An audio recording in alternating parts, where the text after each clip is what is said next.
আসসালামু আলাইকুম দর্শক মণ্ডলী, আশা করি সকলে ভালো আছেন। দরবেশের উচিত জবাবে নাস্তিক লোকটি মুসলমান হয়ে গেল। একবার এক নাস্তিক এক দরবেশের কাছে এসে 4টি প্রশ্নের জবাব জানতে চেয়ে বলল, আপনি যদি আমাকে 4টি প্রশ্নের উত্তর দিতে পারেন তবে আমি মুসলমান হয়ে যাব। প্রশ্ন 4টি হলো, নাম্বার 1, বলা হয় যে আল্লাহ সকল কিছুর স্রষ্টা। যদি তাই হয় তবে আমরা তাকে দেখতে পাই না কেন? নাম্বার 2, না দেখে আল্লাহকে বিশ্বাস করার কথা বলা হয় কেন? নাম্বার 3, ইবলিস তথা জিন জাতি আগুনের তৈরি, সুতরাং ওরা জাহান্নামের আগুনে কিভাবে পুড়বে, অর্থাৎ আগুনকে আগুন দিয়ে কিভাবে পোড়ানো যাবে? নাম্বার 4, বলা হয় যে আল্লাহর ইচ্ছা ছাড়া কিছুই হয় না, তাই যদি হয় তবে মানুষ তার কৃতকর্মের জন্য শাস্তি পাবে কেন? দরবেশ প্রশ্নগুলো শুনে নাস্তিক লোকটিকে কৃত্রিম চোট দেখিয়ে পার্শ্বে পড়ে থাকা একটি মাটির ঢেলা হাতে নিয়ে ওই নাস্তিক লোকটিকে ছুঁড়ে মারলেন। এতে লোকটির মাথায় আঘাত লেগে ফেটে গেল। তখন দরবেশ বললেন, এ হচ্ছে তোমার 4টি প্রশ্নের জবাব। অতঃপর মাটির ঢেলার আঘাতে আহত নাস্তিক লোকটি আদালতে গিয়ে কাজীর দরবারের দরবেশে বিরুদ্ধে মামলা দায়ের করল। কাজী ওই নাস্তিকের বিবরণ শুনে দরবেশকে জিজ্ঞাসা করলেন, আপনি ওই ব্যক্তির প্রশ্নের জবাব না দিয়ে এভাবে মারলেন কেন? উত্তরে দরবেশ বললেন, এ হচ্ছে তার 4টি প্রশ্নের সঠিক জবাব। এর দ্বারা তাকে আহত করা আমার উদ্দেশ্য ছিল না। ঢিল ছুঁড়ে কিভাবে প্রশ্নের 4টি জবাব দেওয়া হলো এ রহস্য উদ্ঘাটন করা অনুরোধ করা হলে দরবেশ বললেন, লোকটির প্রথম প্রশ্ন ছিল আল্লাহ সবকিছু স্রষ্টা, অথচ তাকে দেখা যায় না কেন?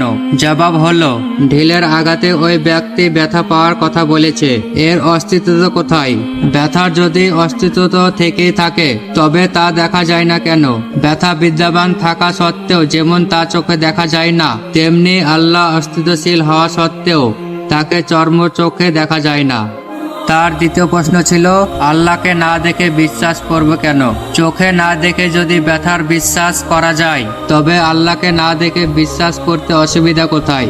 আর তৃতীয় প্রশ্ন ছিল, শয়তান ও জিন আগুনে তৈরি হয়েও জাহান্নামের আগুনে পুড়বে কিভাবে? উত্তর হলো, মানুষও মাটির তৈরি। মাটির তৈরি মানুষকে যদি মাটির ঢেলার আঘাতে ব্যথা দেওয়া যায় তবে আগুনে তৈরি জিনকে আগুনে পোড়ানো যাবে না কেন?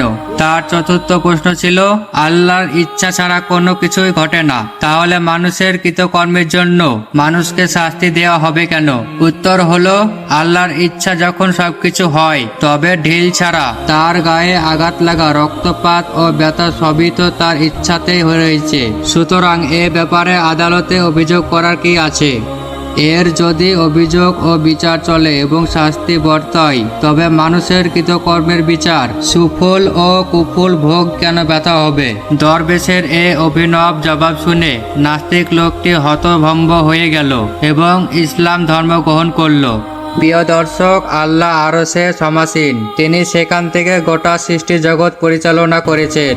তার এখতিয়ারের বাইরে কোনো কিছুই নেই। তাকে না দেখে বিশ্বাস করার নাম ঈমান। সবকিছুই তার আয়ত্তাধীন। তিনি কোন হও বললে হয়ে যায়। তিনি অসীম সর্বময় ক্ষমতার অধিকারী। সসীম ও অপূর্ণ জ্ঞান দিয়ে তার সৃষ্টির বিশালতাকে আয়ত্ত করতে চায় বলেই নাস্তিকরা বিভ্রান্ত হয়। আল্লাহ আমাদের সকলকে হেদায়েত দান করুন, আমিন।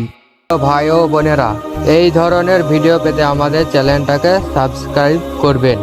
ইসলামিক ভিডিও, কিয়ামতের আলামত, নবীদের ঘটনা, ইসলামিক ইতিহাস এবং আরো অন্য ভিডিও পেতে আমাদের চ্যানেলটাকে সাবস্ক্রাইব করুন।